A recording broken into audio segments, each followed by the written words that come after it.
Cristianismo chegou à Coreia de uma forma bem significativa. Pela providência de Deus, não veio como uma força imperialista, mas por intermédio de 2 missionários americanos, pessoas profundamente espirituais. Muitas vezes, parece que o início de um movimento influencia bastante o futuro desenvolvimento dele. Foi o que sucedeu com a introdução do Evangelho nesse país. Em 1882, foi assinado um acordo entre a Coreia e os Estados Unidos, que significou abertura de novas portas para o trabalho missionário, por onde as igrejas dos Estados Unidos desejavam muito penetrar. Em 1884, a Junta Presbiteriana do Norte transferiu seu missionário, Dr. H. N. Alley, que estava na China, para a Coreia. No ano seguinte, foram apontados os 2 primeiros missionários para este país, e o reverendo Horace Underwood, presbiteriano, e o reverendo H.G. Aplenzeller, metodista. Esses 2 homens tiveram um importante impacto sobre o futuro e desenvolvimento do cristianismo na Coreia. Desde o início, as igrejas coreanas foram eminentemente nacionais, já que eram dirigidas, sustentadas e desenvolvidas por pastores do país. Ao descrever o sucesso desse método, o Dr. Underwood escreveu o seguinte: desde o início do trabalho, Deus, em sua providência, nos orientou para que adotássemos métodos que têm sido considerados singulares por algumas pessoas, mas, na verdade, são métodos que têm sido adotados por inúmeros missionários em diversas partes do mundo. A única característica peculiar aqui é que tem sido seguido por quase todos os missionários. Um dos aspectos mais importantes da igreja coreana, no início, foi que os membros se reuniam para orar todos os dias pela manhã. Em 1906, irrompeu um avivamento. Aqueles crentes se reuniam na igreja presbiteriana de Pyongyang, que hoje é a capital da Coreia do Norte. Quando oravam, o Espírito Santo desceu sobre eles e puseram a confessar seus pecados. Como mantiveram o mesmo espírito de oração, pessoas se convertiam em toda a parte.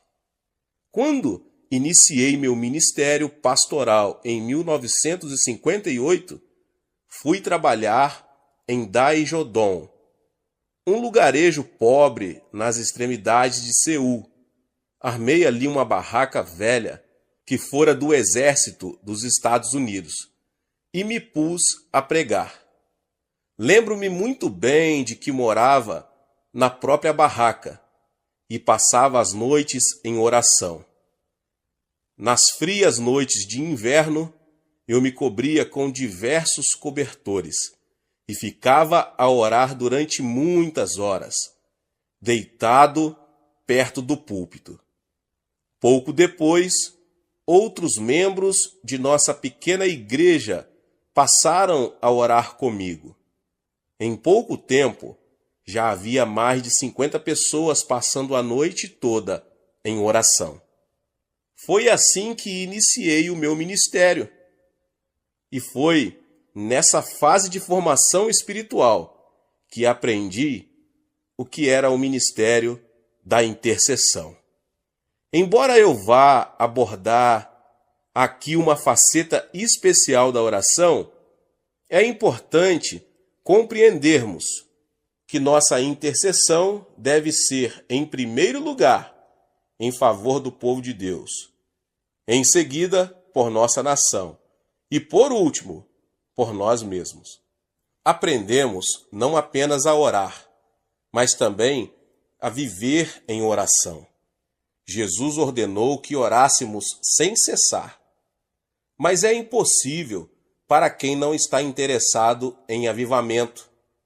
Quem tem no coração aquele anseio de que almas sejam salvas e de que sua pátria se converta a Deus, deve ter a oração como um imperativo. Nossa reunião de oração tem início às 5 horas da manhã.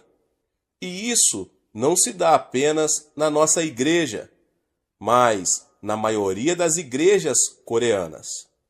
Geralmente, oramos 1 a 2 horas, e só depois desse período de oração é que começamos as tarefas da nossa vida. E como a oração é o fator mais importante de nossa vida, aprendemos também a nos deitar cedo. Às sextas-feiras, passamos a noite toda em oração. Muitos dos que nos visitam ficam surpresos ao verem a igreja lotada para essas reuniões noturnas. No domingo, temos um momento de oração antes de cada um de nossos 7 cultos. Fico bastante chocado quando visito igrejas que promovem reuniões de cunhos sociais antes dos cultos de domingo. Quando cada crente vem para a igreja, já com uma atitude de oração, e se põe a orar silenciosamente antes do culto, os resultados são bem mais positivos. É por isso que temos a santa e poderosa presença de Deus em nossas reuniões. E antes mesmo que eu me levante para pregar, os pecadores são convencidos de pecado pelo Espírito Santo. E o espírito de oração que existe em nosso meio mantém o coração dos crentes aberto para as verdades da palavra de Deus. Os crentes fazem reuniões de oração durante os cultos de domingo. E o rumor das orações de milhares de crentes coreanos me lembra do fragor trovejante de uma grandiosa cachoeira. Ouvi uma voz do céu, como voz de muitas águas, como voz de grande trovão. Apocalipse 14:2. Pastores que nos visitam e pregam em nosso púlpito ficam admirados com o poder do Espírito Santo que sentem em nossos cultos. Certo pastor americano disse-me: Dr. Cho, Deus está neste lugar. Estou sentindo sua presença. E com lágrimas a lhe escorrerem pelo rosto, afirmou que nunca tinha experimentado a presença do Espírito Santo em tamanha intensidade. Originalmente, o nosso monte da oração fora comprado para ser o cemitério da igreja. Mas, na época da construção de nosso templo atual, na ilha de Yeouido, estávamos passando por grandes provações. E alguns crentes começaram a ir até lá para jejuar e orar.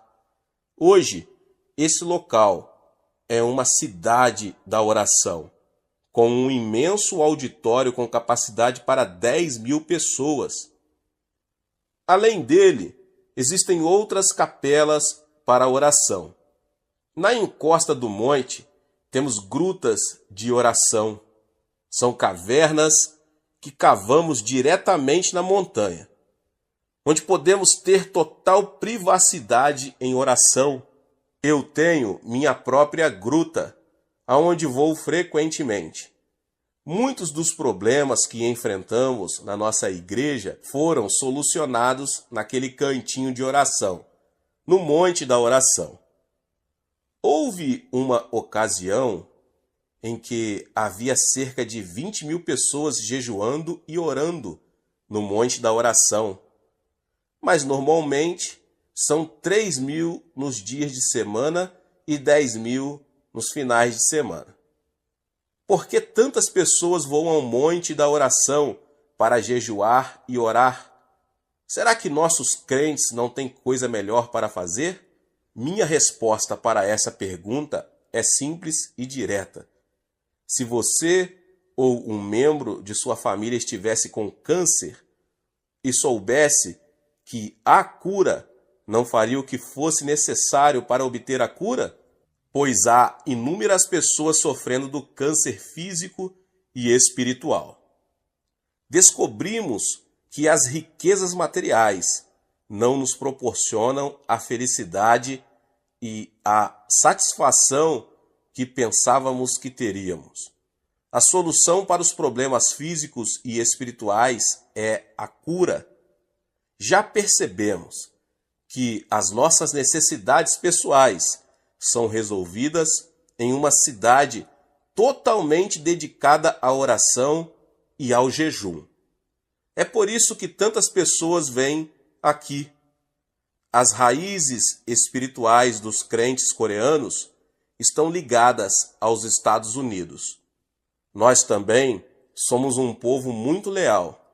Reconhecemos que os Estados Unidos nos salvaram da grande opressão japonesa e nos salvaram de uma invasão comunista ao norte.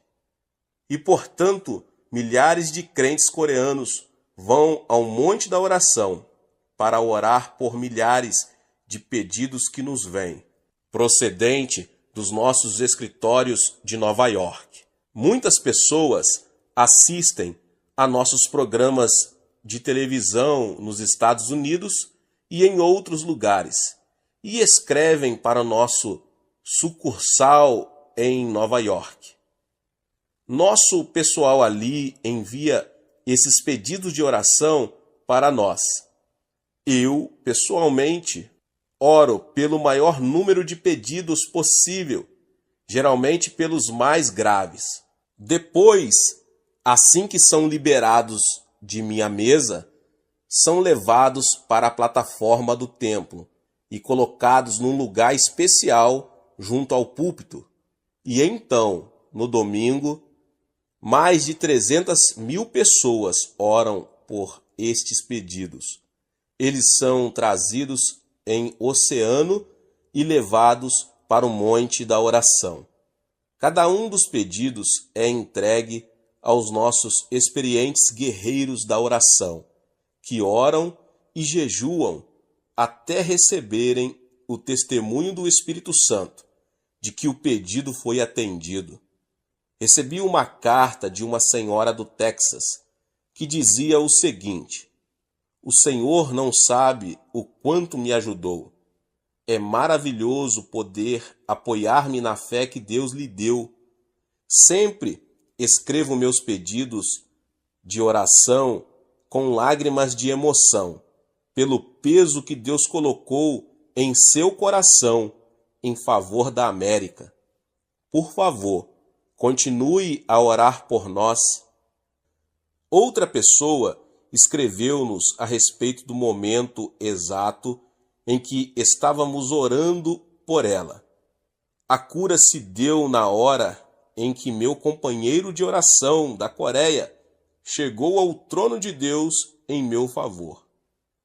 Os testemunhos são muitos e não seria possível mencioná-los todos aqui nesta palavra, mas a verdadeira extensão das bênçãos obtidas com as orações intercessórias do Monte da Oração só será conhecida na eternidade. Não é muito fácil falar de minha prática devocional pessoal. Geralmente isso fica entre mim e o Senhor. Mas com o objetivo de estimular você a orar mais, eu mencionarei alguma coisa sobre minha comunhão com Deus e minhas orações. Meus irmãos e irmãs, em geral, Acordo entre 4:30 e 5 horas da manhã. Antes, eu me levantava mais cedo, quando dirigia nossas reuniões de oração matutinas. Entretanto, muitos de nossos co-pastores aguardam ansiosamente sua vez de dirigir essas reuniões, e assim posso ficar em casa cedo de manhã. Começo meu momento devocional louvando e agradecendo a Deus pela grande bênção que Ele significa para mim. Também o louvo por tudo que tem feito por minha família. Tenho tantas coisas para agradecer-lhe que esse momento de louvor é bastante longo. Depois ponho-me a interceder. Oro pelo nosso presidente e outras autoridades do governo. Oro pela nação para que o anjo do Senhor proteja nosso país das forças satânicas que desejam destruí-lo. Lembro-me também dos meus colegas na obra do Senhor. Oro também pelos nossos diversos programas missionários, principalmente os do Japão e Estados Unidos.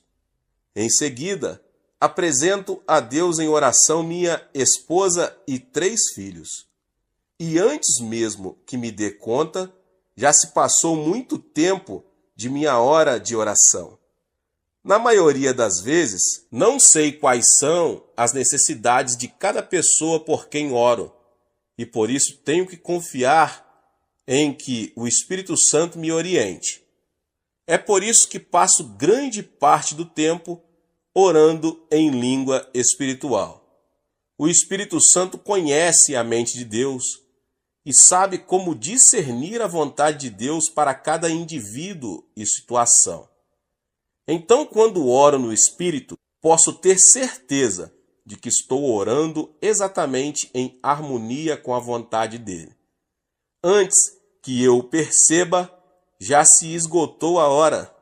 Depois de orar, sinto-me capaz de enfrentar os desafios e oportunidades que o dia me apresentará. Sendo pastor de uma igreja de quase 500 mil membros em 1983 e tendo um amplo ministério internacional, não seria capaz de fazer tudo que tenho de realizar, se não passasse no mínimo 1 hora em oração todas as manhãs. Se eu simplesmente me levantasse e já começasse as atividades diárias, sem dedicar à oração o tempo que dedico, só poderia depender de meus recursos pessoais. Então, depois de passar algum tempo em oração, posso confiar nos ilimitados recursos de que Deus dispõe. Geralmente, tenho muitos problemas para resolver no decorrer do dia, e sempre oro antes de fazer ou dizer qualquer coisa. Essa é a diferença entre agir e reagir. Estudando a vida de Cristo, observo que ele sempre agia e nunca reagia. Reagir implica permitir que as pessoas, situações e circunstâncias ganham o controle de tudo. Agir implica estar no controle da situação. Até mesmo quando Cristo estava sendo julgado perante Pilatos, o governador romano, era ele quem estava no controle das circunstâncias. O que faço para não reagir às situações é procurar descobrir qual é a intenção de Deus para cada situação que se me apresenta. Vivendo constantemente em oração, sei que tenho a mente de Cristo. Assim, quando tomo uma decisão, sei que ela é da vontade de Deus e fico firme na certeza de que estou agindo como Deus agiria. Na parte da tarde, fico a sós com meu querido Senhor e Salvador Jesus Cristo e passo algum tempo em comunhão com Ele. Parece-me que, ultimamente, ele me tem afastado um pouco das atividades. Ele quer passar mais tempo a sós comigo. Sei que, se atender ao desejo dele, ele me dará tempo suficiente para atender às minhas responsabilidades como pastor da maior igreja do mundo. Às vezes, ouço-o chamar-me no meio das atividades do dia e tenho que atender. Nunca sei quando vou ser afastado momentaneamente do trabalho entre o seu povo, para me dedicar somente a ele. Então, sei o que tem a primazia para mim. A dedicação a ele vem antes de meu trabalho para o seu povo. Antes de subir ao púlpito para pregar, tenho que passar pelo menos 2 horas em oração. Quando vou pregar no Japão, como faço todos os meses, tenho que passar pelo menos 3 a 5 horas em oração. Como sempre prego em japonês, sinto muita nitidez a grande oposição espiritual que tem impedido esta nação de experimentar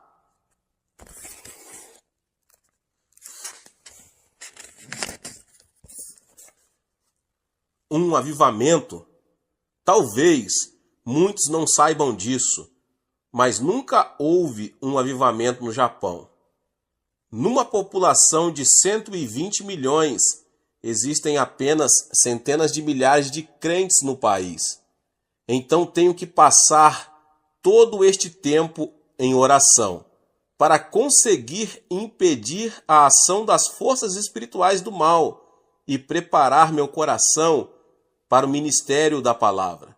Com uma comunhão tão intensa, não disponho de tempo para dedicar à convivência com outros crentes, como certamente gostaria de fazê-lo, mas tenho que atender ao meu chamado como servo de Cristo. E para exercer meu ministério com eficiência, tenho que dedicar minha vida à oração. Quando prego nos Estados Unidos, não sinto a mesma oposição espiritual maligna que encontro no Japão. Assim sendo, posso dedicar à oração apenas 2 horas. Antes de pregar na Europa, passo 2 ou 3 horas em oração e meditação. Os pastores e evangelistas estão sempre me perguntando: o que podemos fazer para obter em nossas igrejas o mesmo crescimento que estamos acostumados a ter na Coreia? Contudo, logo após os cultos, eles saem para jantar fora e passam muitas horas na companhia de outras pessoas. Pela manhã, estão por demais cansados para orar. Há muitos anos que já observo isso em diversas partes do mundo, e então resolvi ministrar a vocês. Espero que aqueles que amam a Deus passam a levar a sério a ideia de um avivamento, para que acertem com severidade sua prática na oração. Em nossa igreja, a Igreja do Evangelho Pleno de Yoido, em Seul, instruímos os novos convertidos a respeito da oração. Contudo, se eu não orasse, eles não orariam também. Já que a maioria de nossos novos convertidos chega ao conhecimento de Cristo através dos 20.000 minigrupos, grupo familiar ou célula. Ali mesmo recebem ensinamentos com relação à suprema importância da oração. Há alguns anos cheguei à conclusão de que não poderíamos encarar o avivamento que ora experimentamos sem grande seriedade. Tendo estudado a história da igreja, eu aprendera que um avivamento não somente é iniciado pela oração, mas também é mantido pela constância nela. Nos avivamentos em que os crentes orientais experimentaram, depois de alguns anos, as pessoas começaram a encarar aquela bênção como uma coisa normal, corriqueira. O que acontece é que se esquecem do próprio fator que deu origem ao avivamento, a oração. Assim que interrompem a oração ardorosa e contínua, o despertamento perde seu ímpeto e só resta um impulso do passado. O que quero dizer quando falo de ímpeto e impulso num avivamento? Um automóvel é um exemplo perfeito da operação desses dois princípios. O ímpeto é a força gerada no carro quando pressionamos o acelerador. Quando acionamos essa força, o carro permanece em movimento. Contudo, quando retiramos o pé do acelerador, o ímpeto, ou a força, deixa de operar, mas o veículo continua em movimento. O que faz o automóvel rodar sem a força? Esse movimento do carro é provocado pelo impulso. O movimento ocasionado ao veículo pelo impulso é diferente do que é provocado pelo ímpeto. O impulso do carro não mantém o movimento. Assim, eventualmente, o carro irá parar. Quando o Espírito Santo opera um avivamento em resposta à oração, é preciso que o ímpeto do despertamento seja mantido para que ele continue. Se a oração for negligenciada, o avivamento deixará de ter o ímpeto e será conduzido apenas pelo impulso. E por fim, aquela visitação especial de Deus terminará, continuando apenas com um monumento ao passado. Em nossa igreja, estamos totalmente comprometidos com a busca do avivamento e o crescimento da igreja até a segunda vinda de Cristo. Em 1982, ganhamos para o Senhor 110 mil pessoas. Desses, só conseguimos absorver em nosso meio cerca de 60 mil. Assim sendo, demos às outras igrejas evangélicas um total de 50 mil novos membros. Em 1983, tivemos um total de 120 mil novos convertidos. Por que tantas pessoas são salvas numa só igreja? É que já percebemos a importância de se cultivar e manter uma vida de oração. Se pararmos de orar, o avivamento desvanecerá. Se continuarmos a orar, acredito que toda a Coreia pode ser salva. Estou firmemente convencido de que esse mesmo tipo de avivamento pode ocorrer em sua igreja, meu irmão e minha irmã. Não existe campo difícil demais para o Espírito Santo. Não há igreja que esteja totalmente morta. Não existem países fechados para o Evangelho. O segredo de tudo, meus irmãos e minhas irmãs, é e sempre vai ser a oração. Deus te abençoe em o nome de Jesus. Você que ouviu essa palavra, glória a Deus. Se você ainda não é inscrito no canal, se inscreva no canal e ative o sininho das notificações. Todos os dias são postados vídeos abençoados aqui no canal para te abençoar. Deixe o seu like nesse vídeo e não esqueça de compartilhar com as pessoas que você mais ama. Compartilhe em suas redes sociais. Vamos alcançar um número maior de pessoas. Deus abençoe e nos vemos nos próximos vídeos. Amém. Desejo apresentar aqui as formas de oração que praticamos na Igreja do Evangelho Pleno de Ioido, em Seul, Coreia. Não quero dizer com isso que tenhamos esgotado todas as formas de oração possíveis. Talvez você conheça uma forma que não está incluída aqui. Contudo, o que passo a expor baseia-se em nossa experiência e explica alguns dos motivos do desenvolvimento peculiar que nossa igreja vem experimentando. A primeira forma de oração é a nossa devoção pessoal. Se quisermos manter um crescimento espiritual contínuo, temos que manter regularmente uma vida de devoção pessoal.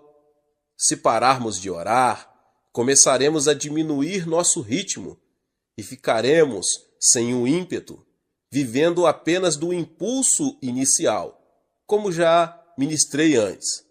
Em diversas partes do mundo, o cristianismo passou a ser uma religião tradicional, cheia de ritualismo e com pouca vida. Nesta época de pressa em que vivemos, as pessoas têm dificuldade em estabelecer e manter um momento para sua devoção pessoal. A televisão, a internet, ocupa um lugar cada vez mais predominante em nossa vida. Isso nos leva a desperdiçar mais do precioso tempo que poderia ser devoção à oração. O que está acontecendo é que quanto mais a civilização avança, maior é o número de distrações que impedem que homens e mulheres dediquem a oração diariamente. A única maneira de escaparmos dessa armadilha é conscientizar-nos da extrema importância de observarmos nosso momento devocional todos os dias.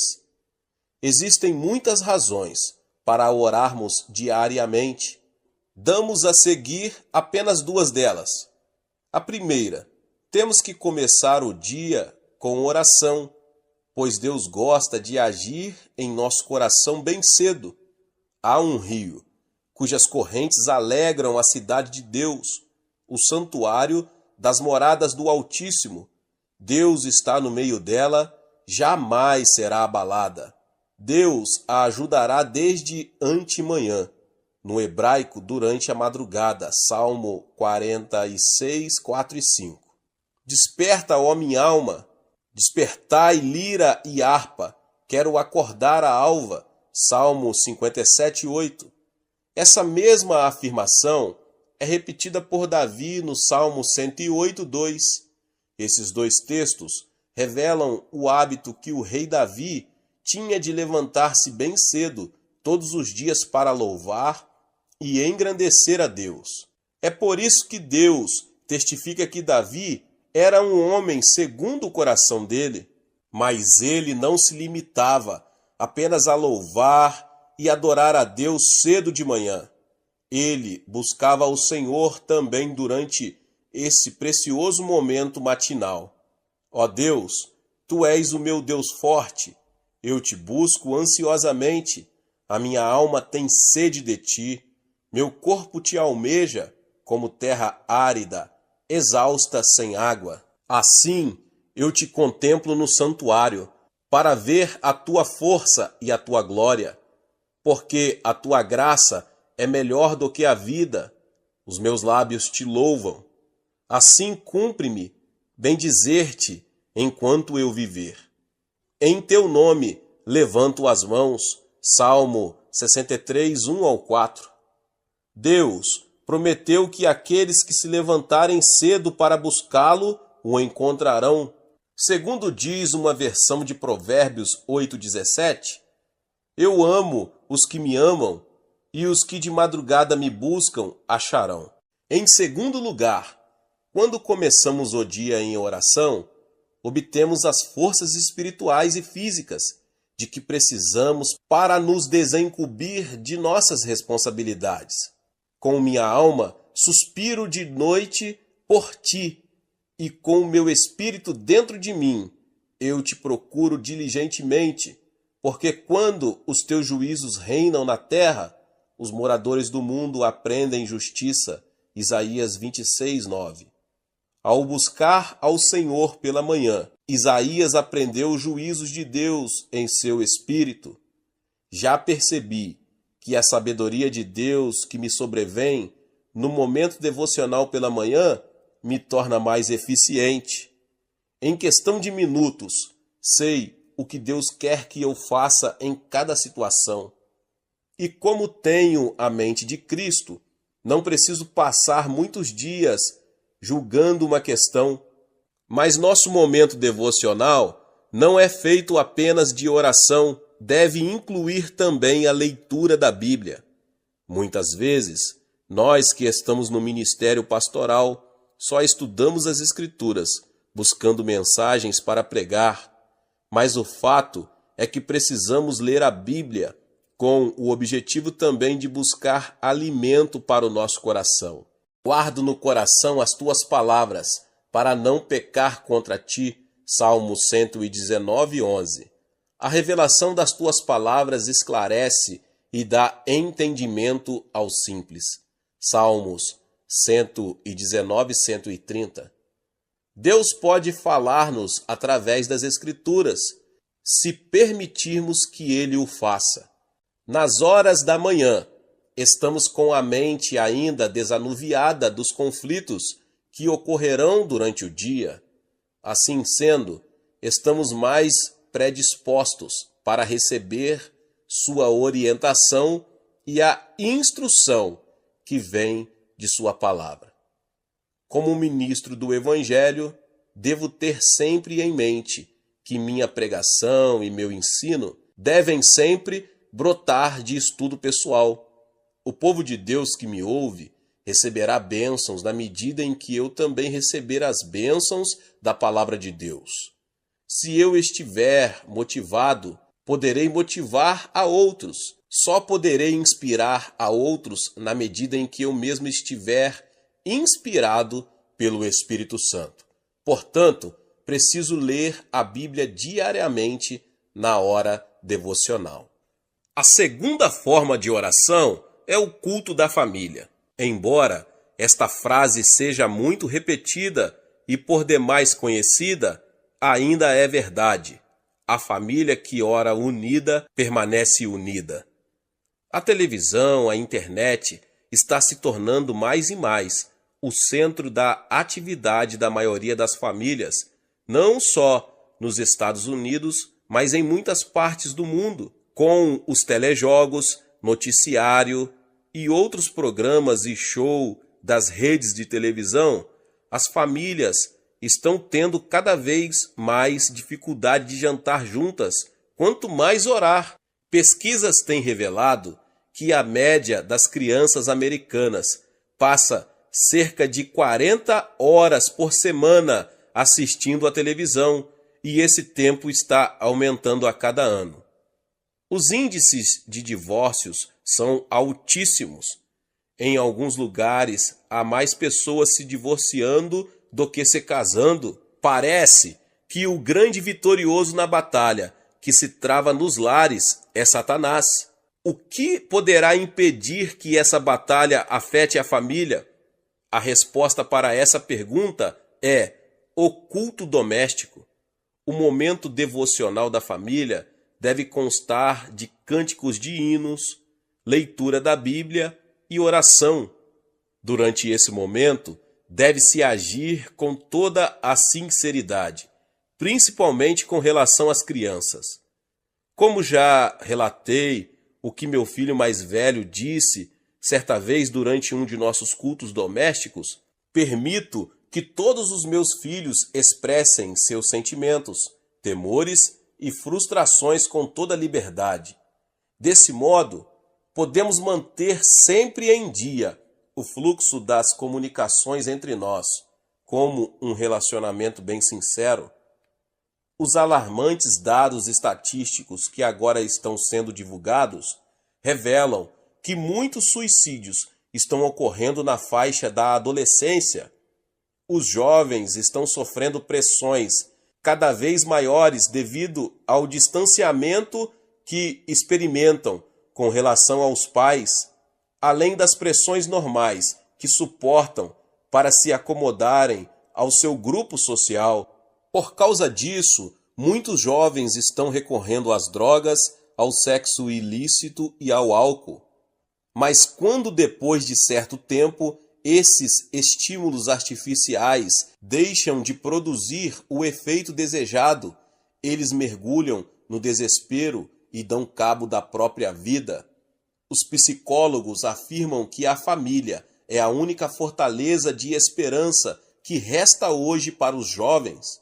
Nossos filhos só terão forças para resistir aos ataques do diabo se mantivermos com eles uma comunicação sincera e franca. Satanás ataca os jovens também por meio de falsas religiões. Todos estamos familiarizados com as seitas que oferecem aos jovens uma falsa atmosfera de lar e família. a resistência mais forte que podemos opor a isso é um bom culto doméstico. Assim como Deus decidiu partilhar conosco o peso que sente pelo mundo, assim também nós temos que aprender a comunicar a nossos filhos o que nos pesa ao coração. Por que não partilhamos com eles nossos motivos de oração, já que eles veem os resultados que obtemos? Como irão aprender a encarar e solucionar seus problemas, entregando-os a Deus, se não nos virem fazer o mesmo? Em nossa casa, temos o círculo de oração todos os dias. Damos-nos as mãos e começamos a orar. Um de meus filhos talvez esteja tendo dificuldade com uma de suas matérias da escola. Imediatamente, isso se torna um problema de toda a família, que deve ser apresentado ao trono da graça. Eu, por exemplo, oraria da seguinte maneira: Senhor, ajuda meu filho nesta prova que ele irá fazer, que ele possa aprender a matéria tão bem que consiga uma nota bem alta para a tua glória. Amém. Minha esposa Grace também tem suas preocupações. Ela é uma pessoa muito importante em meu ministério. Contudo, suas preocupações às vezes estão voltadas para a editora que ela administra ou para uma programação musical de que esteja participando. Outras vezes, seu problema é o vestido novo que precisa para uma reunião especial. Mas suas preocupações dizem respeito a todos nós. Isso dá à nossa família um senso de união muito forte que dificilmente é rompido. A terceira forma de oração é a oração no culto. Um dos mais importantes ministérios que temos na Igreja do Evangelho Pleno é a oração uníssona que fazemos em todos os cultos. Sempre iniciamos os cultos assim, todos os crentes orando ao mesmo tempo. Às vezes oramos pela nossa pátria, para que seja salva e esteja sempre protegida. Depois de sofrermos durante muitos anos sob a opressão japonesa e a invasão da Coreia do Norte, que é comunista, e sabendo que a liberdade, e principalmente a liberdade de religião, é tão preciosa, oramos fervorosamente a Deus para que ela seja mantida. Oramos também pelas autoridades do país. Deus ordenou que o fizéssemos e, se não obedecermos, teremos o governo que merecemos. Por isso, oramos pelo presidente e também pelas demais autoridades. Essa é a razão porque tenho toda a liberdade de pregar o Evangelho em minha igreja, na televisão e no rádio. Há muitas pessoas, principalmente na Europa, que não gozam dessa liberdade de pregar a palavra de Deus por ondas aéreas. Nós somos muito gratos por essa liberdade que temos na Coreia e a protegemos através da oração. Além disso, oramos em uníssono, também pelos milhares de pedidos que nos chegam dos Estados Unidos, Japão e de outras partes do mundo. No início de todos os cultos, eu me prostro junto ao púlpito dos pedidos de oração e coloco as mãos sobre os pedidos e todos oramos conjuntamente. Depois, esses pedidos são remetidos para o monte da oração. Mas antes disso, milhares de pessoas oram fervorosamente por eles em todos os 7 cultos que realizamos. Mas, sobretudo, oramos por um avivamento de âmbito mundial, pelo qual todas as nações da terra possam ouvir a pregação do Evangelho para cumprimento de nossa missão, até que Cristo volte. Sendo a maior igreja do mundo, reconhecemos que temos responsabilidade de orar pela Igreja de Jesus Cristo e por todas as nações. Após a pregação, oramos novamente. Dessa vez, oramos ao Espírito Santo, pedindo-lhe que aplique ao nosso coração a palavra que foi anunciada, para que sejamos praticantes dela e não apenas ouvintes. Sempre que oramos em conjunto, oramos com determinação e firmeza. Quando ouço meu povo orando, parece-me ouvir o forte rumor de uma imensa catarata. Sabemos que Deus deve sentir a sinceridade de nossa oração, pois oramos em uníssono e em união. E quando oramos todos juntos, o poder de Deus se manifesta em nosso meio. Nesses momentos em que nos unimos em oração, muitas pessoas são curadas, libertas e cheias do Espírito Santo. Se uma pessoa pode pôr em fuga 1000 e se 2 pode enfrentar 10.000, imagine o que não poderão fazer centenas de milhares de crentes unidos em oração. O poder aí exercitado ultrapassa nossa compreensão. Engrandecei o Senhor comigo, e todos a uma lhe exaltemos o nome. Salmo 34, 3. A quarta forma de oração é a oração nas reuniões dos grupos. Nosso sistema de grupos, as células, é a própria base de nossa igreja. Descobri este conceito na ocasião em que vivia as horas mais difíceis de meu ministério. Quando minha igreja tinha 3.000 membros, achava que podia cuidar de tudo e tentava fazer tudo. Eu pregava, visitava e orava pelos enfermos. Mas à medida que a igreja ia crescendo, eu ia enfraquecendo. Certo domingo, quando interpretava um evangelista americano, desmaiei, pensando que o de que precisava era de mais energia e empenho. Tentei de novo, mas não consegui ir até o fim do culto. Fui levado então para o Hospital da Cruz Vermelha. Depois que recobrei a consciência no hospital, o médico me saudou com palavras muito desalentadoras. Pastor Cho, o senhor talvez fique bem, mas terá que abandonar o ministério. Mas o que posso fazer a não ser pregar o evangelho? Disse para mim mesmo em voz baixa. Aquilo que o médico me dissera caíra sobre mim como uma imensa pedra. Já descobri que às vezes Deus tem que apelar para medidas extremas para conseguir minha atenção.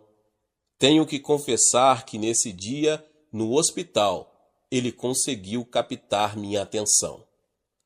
Foram de uma nova reavaliação de minha vida. Foi então que descobri o segredo do ilimitado potencial para o crescimento da igreja, o sistema de células. Lucas registra uma situação semelhante em Atos 6, quando o número dos discípulos ainda era reduzido.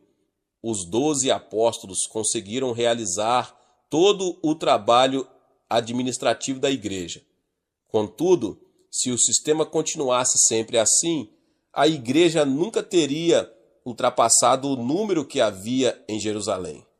O meio que Deus usou para modificar a mentalidade dos apóstolos foi permitir que eles se defrontassem com um problema potencialmente devastador, que é descrito no 6º capítulo.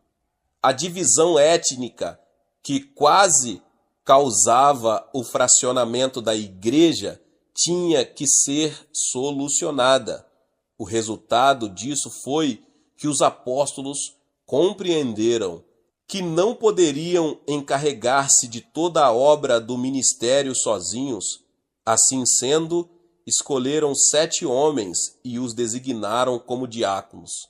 Os diáconos, então, passaram a cuidar da parte administrativa da igreja e os apóstolos se dedicaram à missão original. E quanto a nós, nos consagraremos à oração e ao ministério da palavra. Atos 6:4. O problema que vimos neste capítulo levou os homens de Deus a reexaminarem sua situação e a receberem a sabedoria do Espírito Santo.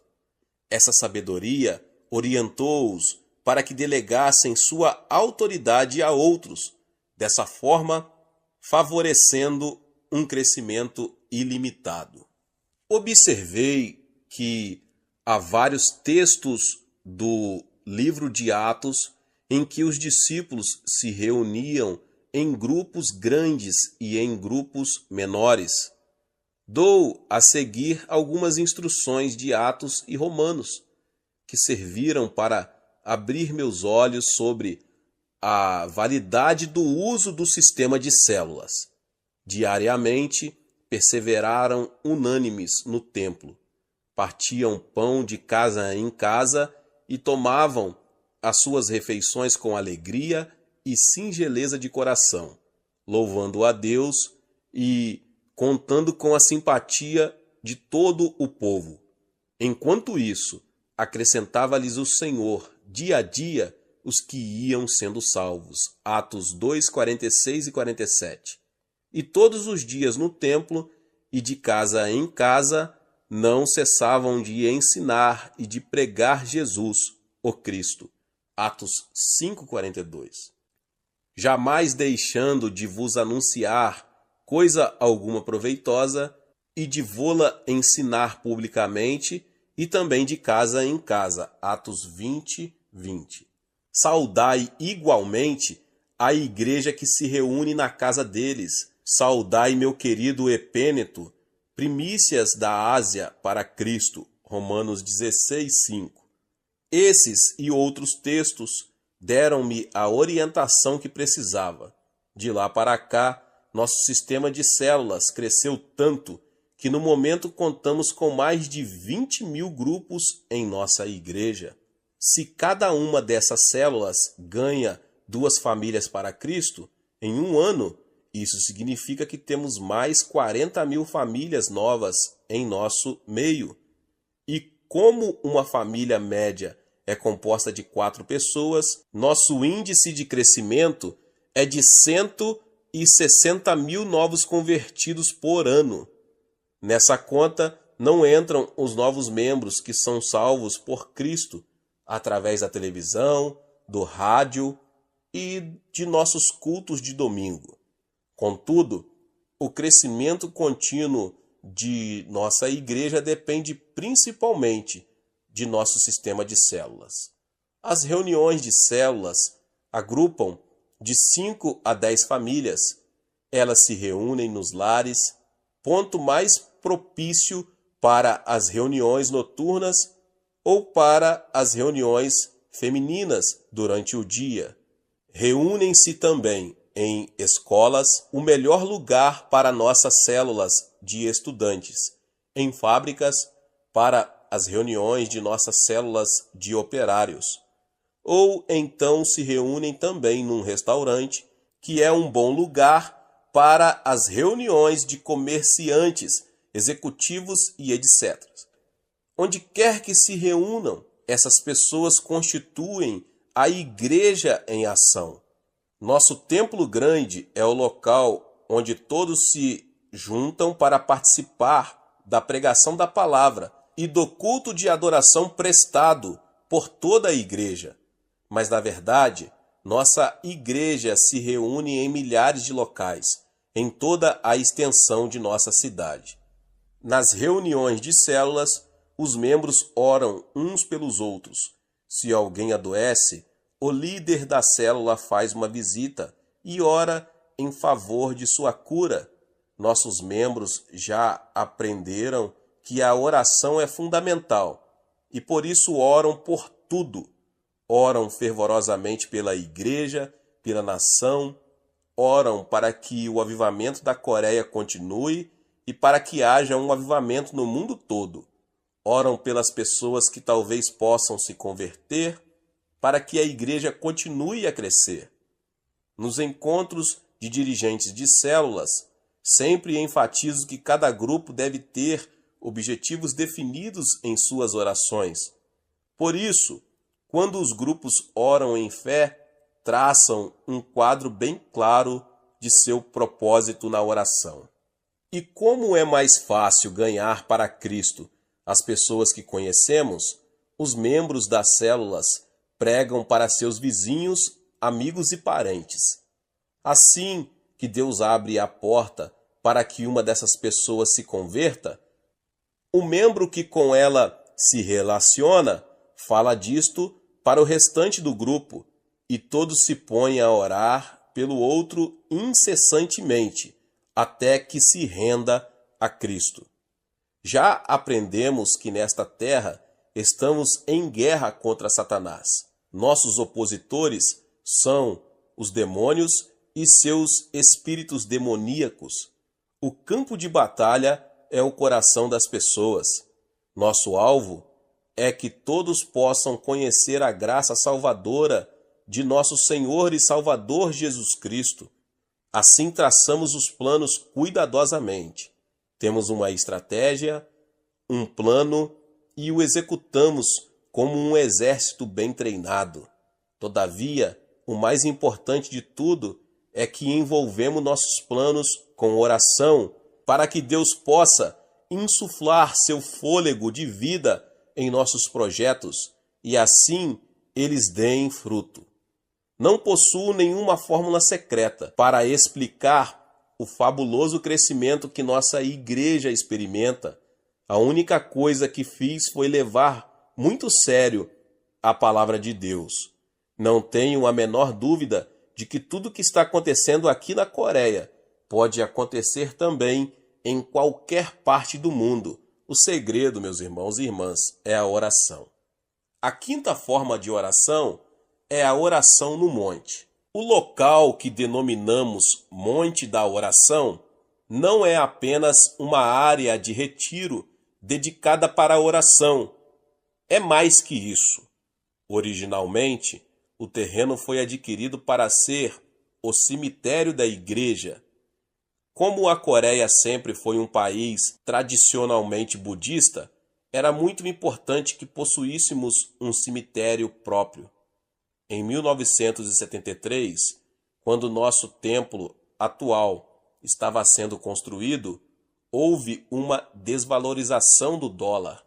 Isso resultou em que o won, a moeda coreana, e que está ligada ao dólar em valorização, caísse muito. Então o país entrou em profunda recessão econômica. Em seguida, veio a crise do petróleo, piorando a situação de nossa frágil economia, que não era nada boa. Muitas pessoas perderam o emprego e as rendas caíram muito.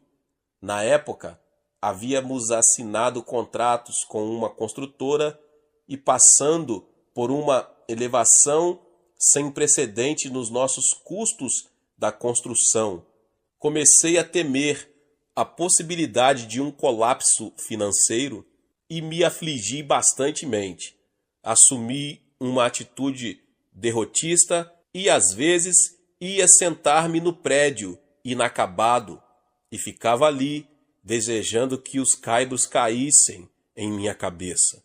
Nessa crucial fase de meu ministério, um grupo de pessoas da igreja resolveu ir para nossa propriedade e começar a construir um recinto para a oração, principalmente em favor do seu pastor, que estava sofrendo tanto.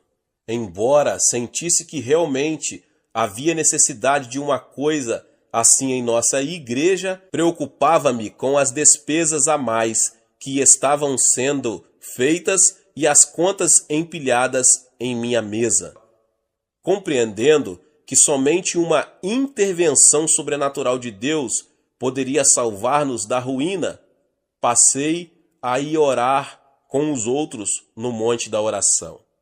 Certa noite, quando estávamos orando no térreo do nosso templo, ainda inacabado, centenas de pessoas vieram orar comigo. Num dado momento, uma senhora idosa veio caminhando em minha direção. Quando se aproximou do púlpito, notei que seus olhos estavam cheios de lágrimas. Ela se inclinou e disse: Pastor, quero dar esses objetos para que o Senhor os venda e apure um dinheirinho para nosso fundo de construção. Baixei os olhos para as mãos dela e ali estavam uma tigela e um par de palitos de comer arroz. Então respondi: Mas, minha irmã, não posso aceitar essas coisas tão essenciais para a senhora. Mas, pastor, continuou com lágrimas a escorrer-lhe abundantemente pelo rosto enrugado, sou uma velha e não tenho nada de valor para dar ao meu Senhor. No entanto, Jesus salvou-me pela sua graça. Essas coisas são os únicos objetos que possuo no mundo. Deixe que eu dê isto para Jesus. Posso colocar o arroz num jornal e posso comer com as mãos. Sei que vou morrer muito em breve e não quero ir encontrar-me com Jesus sem ter lhe dado alguma coisa nessa terra. Quando ela acabou de falar, todos os presentes choraram abertamente. A presença do Espírito Santo encheu o lugar e todos nos pusemos a orar no Espírito. No fundo do salão estava um comerciante que se comovera muito e disse: Pastor Cho, quero comprar esta tigela e estes palitos por $1.000. E depois disso, todos começaram a doar seus bens. Eu e minha esposa vendemos nossa casinha e demos o dinheiro para a igreja. E foi esse espírito de contribuição que nos livrou da ruína financeira. Com o passar dos anos, o Monte da Oração se tornou um local para onde concorrem milhares de pessoas diariamente para orar e jejuar e verem suas necessidades supridas. Mais tarde, construímos um salão grande com capacidade para 10.000 pessoas e que hoje já está muito pequeno para o número de pessoas que ali vão. A frequência varia bastante, mas normalmente ali comparecem diariamente cerca de 3.000 pessoas para orar, jejuar, cultuar e adorar nosso santo e precioso Senhor. E nessa atmosfera de intensa oração a Deus, curas e milagres são ocorrências de toda hora. No ano passado, passaram pelo Monte da Oração mais de 300.000 pessoas. Assim, em nosso retiro de oração, constituí a linha de frente de nosso ataque às forças do diabo nesta terra. Não existe nenhum outro lugar na terra em que haja mais pessoas jejuando e orando do que ali. E Deus atende às nossas orações. As bênçãos são por demais numerosas para se contarem.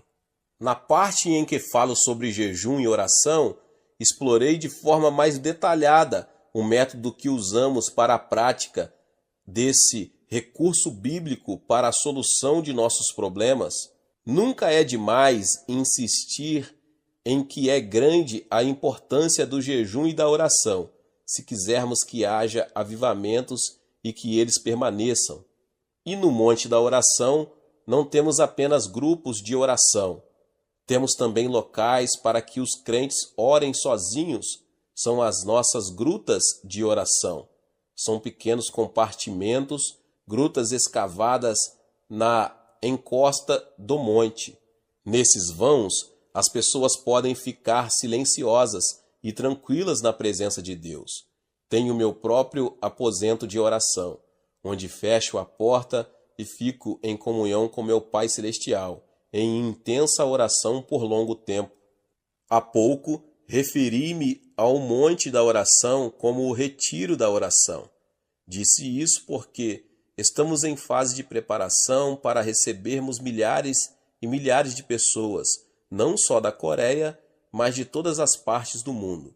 Acredito que existam muitos crentes que estão desejosos de encontrar um lugar onde possam ter comunhão com Deus de uma forma mais dinâmica.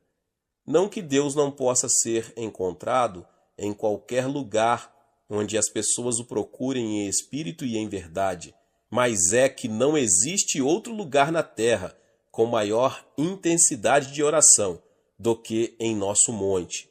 As pessoas não se contentam mais em apenas ouvir contar grandes operações de Deus.